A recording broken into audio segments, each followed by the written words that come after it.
इस वीडियो में हम देखने वाले हैं आउटस्टैंडिंग रिपोर्ट कैसे देखना है, मतलब किन किन लोगों की तरफ उधारी कितनी बाकी है, वो कहाँ पे शो होगा। उसके बाद में आपको किन लोगों को कितने पैसे देना है, मतलब जो आपके सप्लायर्स है उनको कितने पैसे किस किस लोग को देना है, ठीक है ना। वो कहाँ, उसकी रिपोर्ट कहाँ आएगी। उसके बाद में हम उसमें ये वीडियो में देखने वाले हैं कि पेमेंट कैसे देना है, मतलब पेमेंट अगर देते हैं किसी पार्टी को आप, ठीक है, तो उसकी एंट्री सॉफ्टवेयर में कहाँ लेना है। उसके बाद में अगर कोई कस्टमर आपको पैसे ला के देता है, मतलब उधारी के बाकी जो पैसे उनकी तरफ बाकी थे, अगर वो आपको ला के देता है शॉप में, तो उसकी एंट्री आपको सॉफ्टवेयर में कहाँ लेनी है। उसके बाद में अगर किसी का स्टेटमेंट देखना है कि किन लोगों की तरफ कितने के पैसे बाकी है, क्या क्या उनसे आज तक हमारा ट्रांजैक्शन हुआ है, अगर आपको वो स्टेटमेंट देखना है तो वो कहाँ पे निकालना है, ठीक है ना। ये सब चीज़ें हम इस वीडियो में अभी देखने वाले हैं। तो देखिए हमारे स्क्रीन पर ये सेकंड नंबर का ऑप्शन है आउटस्टैंडिंग करके, उसके लिए शॉर्टकट की दी है हमने Ctrl+S बटन। आप सिंपली यहाँ पर भी क्लिक कर सकते हैं आइकॉन के ऊपर, या फिर हमारे जो ऊपर टैब्स है उसमें भी वो आउटस्टैंडिंग रिपोर्ट करके आपको दिख जाएगा। देखिए फॉर्म ओपन होने के बाद में आपको यहाँ पे आउटस्टैंडिंग रिपोर्ट्स में कस्टमर की लिस्ट दिख जाएंगी। अभी इसमें एक ही कस्टमर है जिनकी तरफ अभी उधारी बाकी है, तो एक ही कस्टमर दिखा रहा है आकाश पाटिल करके। आकाश पाटिल उनका नाम आ गया, कॉन्टैक्ट नंबर आ गया, उनका एड्रेस आ गया और उनकी तरफ पैसे कितने बाकी है आउटस्टैंडिंग वो भी आ गया 30,000, ठीक है। तो आपके सॉफ्टवेयर में आपने जितने भी लोगों के क्रेडिट में बिल किए हैं उधारी में, तो उनकी सबकी लिस्ट यहाँ पे आ जाएंगी, उनकी तरफ कितने कितने किस किस के तरफ पैसे बाकी है उनकी सबकी लिस्ट आ जाएंगी। और नीचे लेफ्ट साइड में कॉर्नर में आपको दिख जाएंगे टोटल आउटस्टैंडिंग कितना है ना आना बाकी है आपका, मतलब ये साल में आपके कितने पैसे अटके हुए अभी बाहर कस्टमर्स की तरफ, ठीक है। ये लेफ्ट साइड में कॉर्नर में उसकी टोटल आ जाएंगी। अगर आपको देखिए एड्रेस वाइज, अगर कोई सिटी के वाइज आपको अगर आउटस्टैंडिंग रिपोर्ट निकालना है एड्रेस के वाइज, मतलब कैसा है पर्टिकुलर आपको आज वसूली पे जा किसको भेजना है, वो पर्टिकुलर सिटी में जाके वो कलेक्ट करना है अमाउंट, तो आप उस सिटी वाइज भी आप यहाँ पे एड्रेस में वो सिटी का नाम डाल दीजिए, उस सिटी वाइज भी आपको रिपोर्ट मिल जाएंगी। जैसे अमरावती डालूंगा, एंटर करूँगा और यहाँ पे उसके सामने शो का बटन है वो दबाऊंगा, तो पर्टिकुलर सिर्फ अमरावती सिटी में की कस्टमर यहाँ पे दिख जाएंगे कि जिनकी तरफ आउटस्टैंडिंग बाकी है, ठीक है ना, पैसे बाकी है। उसके बाद में यहाँ पे आपने इसमें फैसिलिटी है एसएमएस की, मतलब कैसा है जिन जिन की तरफ आपके पैसे बाकी है उनको अगर एसएमएस रिमाइंडर भेजना है कि आपकी तरफ इतने रुपए बाकी है, तभी जल्द से जल्द जमा कीजिए। अगर आपको ऐसा एसएमएस भेजना है आपकी शॉप के नाम से टेक्स्ट एसएमएस, तो आप यही से आपको उनको एसएमएस भेजते आएगा। कैसे भेजना है एसएमएस, तो देखिए यहाँ पे नाम के सामने चेक बॉक्स है एक, ठीक है ना।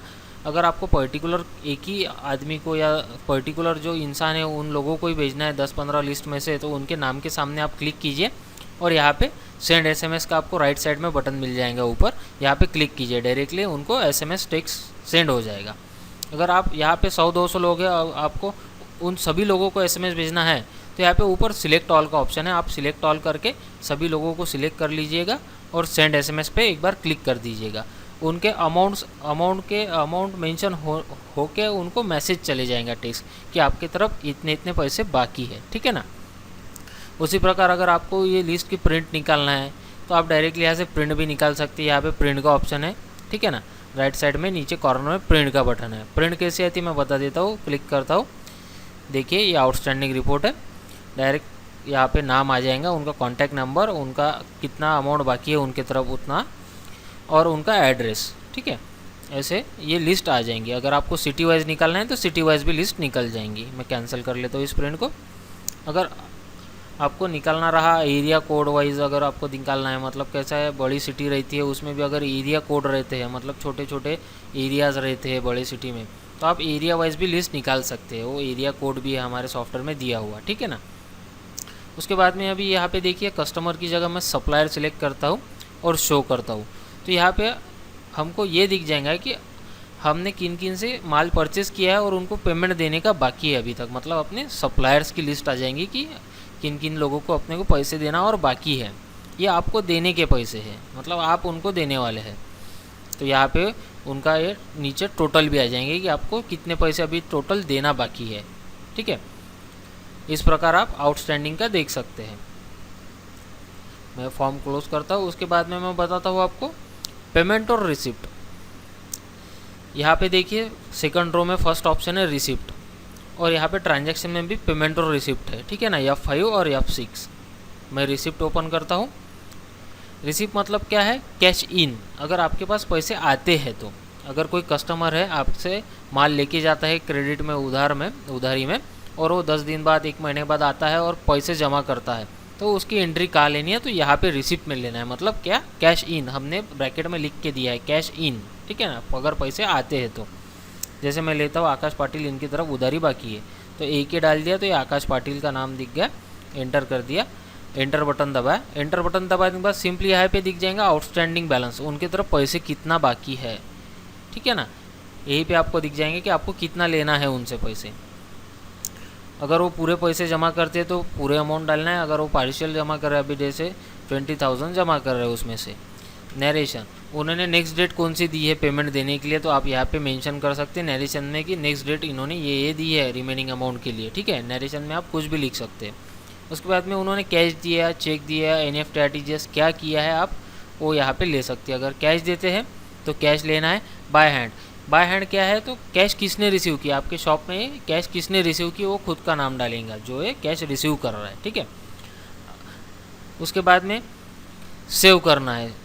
अगर वो चेक देता है तो उसकी भी एंट्री देखिए कैसे लेना है, तो मैं वो भी बता देता हूँ। अगर कस्टमर सामने वाला आता है और चेक देता है तो चेक सिलेक्ट करना है। उसके बाद में देखिए यहाँ पे आपको बैंक नेम पूछेगा, तो सिलेक्ट योर बैंक है, मतलब क्या है, तो वो चेक आपके कौन से बैंक में आप लगाने वाले हैं। जैसे आपके शॉप के जो बैंक अकाउंट्स रहेंगे वो हमारे सॉफ्टवेयर में क्रिएट रहेंगे। अकाउंट कैसे क्रिएट करना है ये मैंने पहले वीडियो में बताया, how to create a ledgers, how to create a account, तो आप एक बार वो भी वीडियो देख लीजिएगा कि अकाउंट कैसे क्रिएट करना है। मतलब आप अकाउंट क्रिएट करने के बाद में आपके जितने भी बैंक अकाउंट होंगे जिनसे आप ट्रांजैक्शन करते हैं अपने शॉप के, वो सभी अकाउंट्स यहाँ पे हाईलाइट हो जाएंगे, अभी दिख जाएंगे। अभी मैंने एक ही किया हुआ है तो एक ही आ रहा है, बैंक ऑफ महाराष्ट्र, ठीक है। यहाँ पे उन्होंने दिया हुआ है चेक का नंबर और बैंक चार्जेस कुछ लगे हैं क्या, तो बैंक चार्जेस अगर कुछ लगते हैं तो आप यहाँ पे मेंशन कर सकते हैं, ठीक है।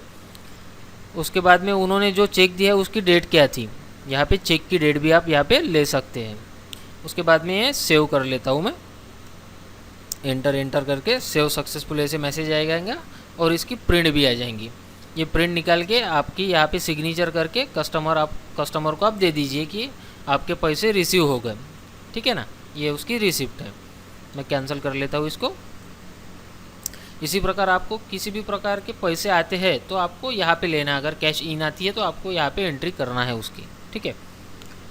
उसके बाद में मैं आपको बताता हूँ, अगर पैसे बाहर जा रहे होंगे तो मतलब आप खर्चा हो रहे होंगे, आप किसी को पैसे दे रहे होंगे तो उसकी एंट्री सॉफ्टवेयर में कहाँ लेना है, तो यहाँ पे पेमेंट है।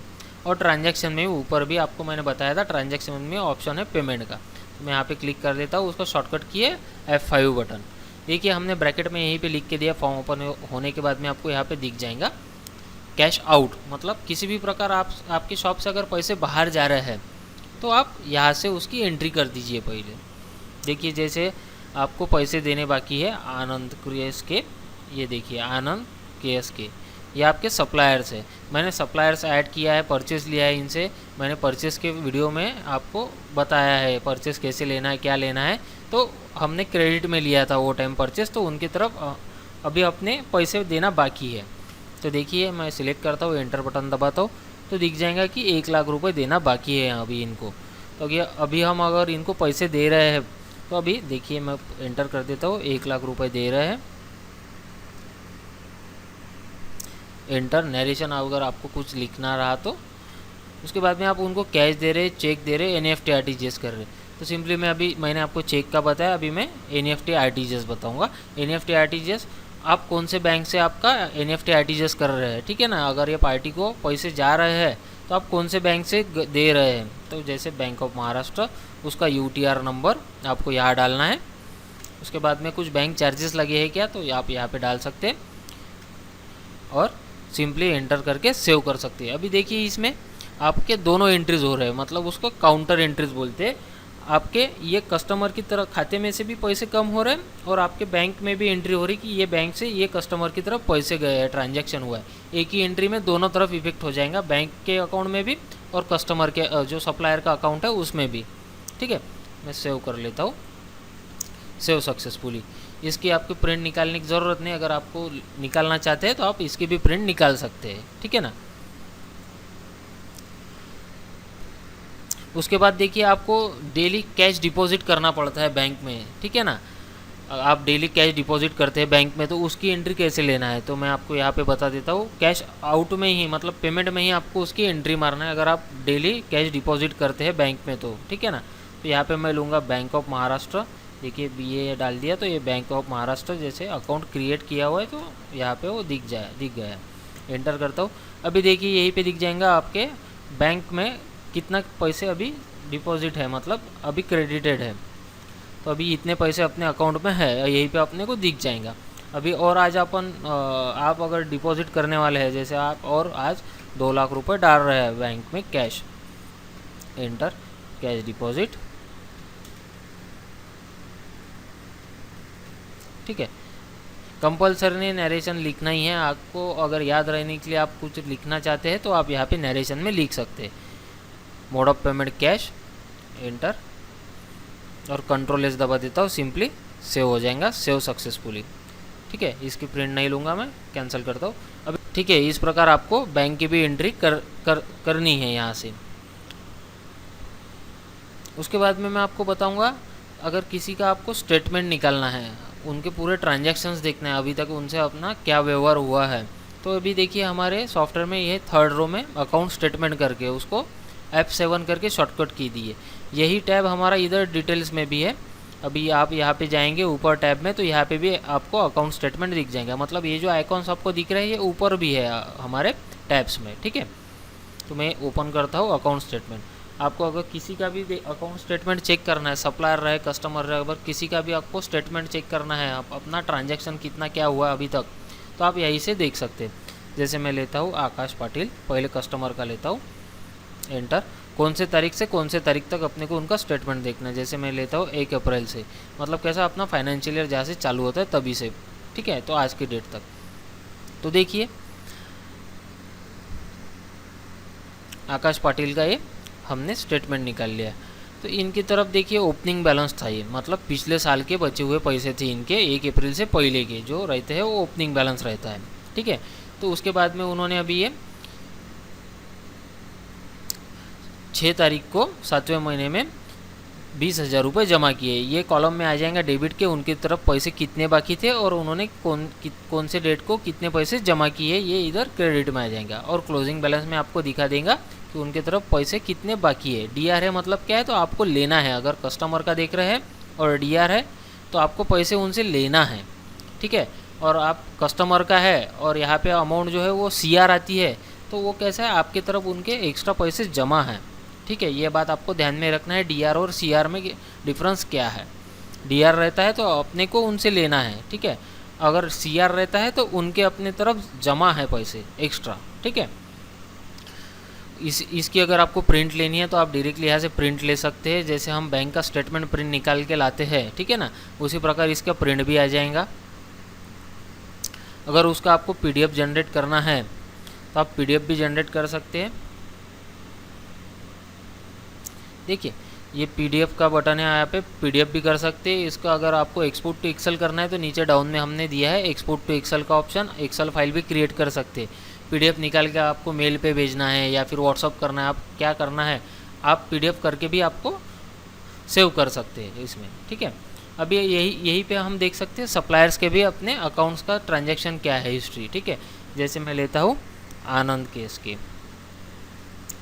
ठीक है, ऑटो कंप्लीट में आपको नाम दिख ही जाएगा। आपको इनिशियल पहले 1-2 वर्ड्स डालना है सिर्फ, कौन से डेट से कौन से डेट तक देखना है, फ्रॉम टू लेना है, फ्रॉम डेट टू डेट। देखिए इनकी तरफ भी पिछले साल का ओपनिंग बैलेंस था 2 लाख रुपए अपने बचे हुए 1 अप्रैल के पहले के देने के। उसके बाद में हमने उनको 2 बार पेमेंट किया है। मैंने पहले भी एक पेमेंट की एंट्री की हुई थी, इसकी वजह से 2 एंट्रीज बता रहा है, ठीक है ना। 2 लाख देना था, 2 लाख दिए और क्लोजिंग बैलेंस है 0, ठीक है। उसी प्रकार मैं आपको दूसरे सप्लायर का भी बता देता हूँ कि जिनके पैसे बाकी है। जैसे एग्रो करके एक मैंने सप्लायर डाला हुआ है, एग्रो सर्विसेज, ठीक है, शो करता हूँ, एंटर। देखिए जैसे कि एग्रो सर्विसेज ये सप्लायर की तरफ से हमने माल परचेस किया था, फर्टिलाइज़र परचेस किया था अपने सॉफ्टवेयर में, वो बिल सेव है 1 नंबर पे, F1 मतलब फर्टिलाइज़र का 1 नंबर का इन्वॉइस अपने इसमें सेव है। हमने कितने रुपए का माल लिया था वो यहाँ पे दिख जाएगा। क्रेडिट में हमने इतने रुपए का उनसे माल लिया है और अभी तक हमने उनको कुछ भी पेमेंट किया नहीं है, ठीक है ना, वो पूरा आउटस्टैंडिंग बाकी है।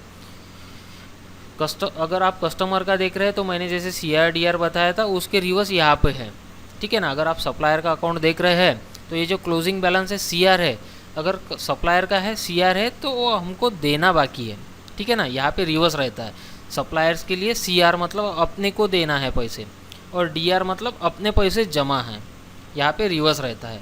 और ठीक है ना, इसकी भी सेम आप प्रिंट निकाल सकते हैं, PDF निकाल सकते हैं, एक्सपोर्ट टू एक्सेल कर सकते हैं, ठीक है।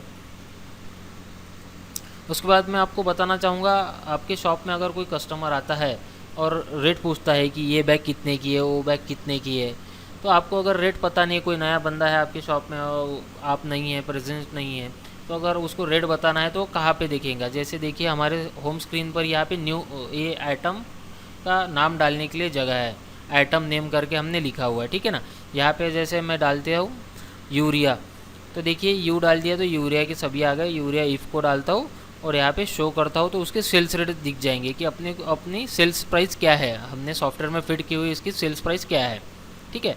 अगर मैं दूसरा प्रोडक्ट लेता हूँ, जैसे ABC हमने डाला हुआ है प्रोडक्ट एक, शो करता हूँ तो इसके सेल्स रेट जैसे 650 रुपये, तो ये से आपको ये दिख जाएगा कि किसके क्या रेट है, ठीक है। अगले वीडियो में मैं आपको बताने वाला हूँ how to create GSTR 1, 2, GSTR 3B report, ठीक है ना। उसके बाद में सेल्स रिपोर्ट कैसे निकालना है, परचेस रिपोर्ट कैसे निकालना है, पार्टी वाइज कैसे अपने को परचेस रिपोर्ट निकालना है, पार्टी वाइज सेल्स रिपोर्ट कैसे निकालना है। उसके बाद में आपको अगर ये एक्सपायरी रिपोर्ट जो है, एक्सपायरी रिमाइंडर जो एक्सपायर होने वाला स्टॉक है उसका रिपोर्ट कैसे निकालना है, मैं आपको अगले वीडियो में बताने वाला हूँ, ठीक है। Thank you.